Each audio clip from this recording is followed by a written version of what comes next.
Because now that I feel like I'm getting wiser in reading God's word and listening to wisdom in the teaching, that Jesus is not trying to be a jerk here.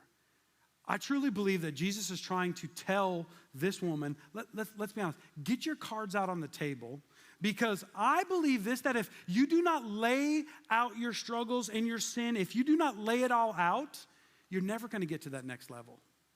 If you're struggling with a sin, if you are fighting with your spouse, if you are having issues with your boyfriend or your girlfriend, whatever it is, if you do not lay it all out, you're never going to get to that next step. I bring this example up with one of our youth, and I would never say his name, but I'm allowed to talk about this story. I love this guy. He's one of my favorites. They're all my favorites, right?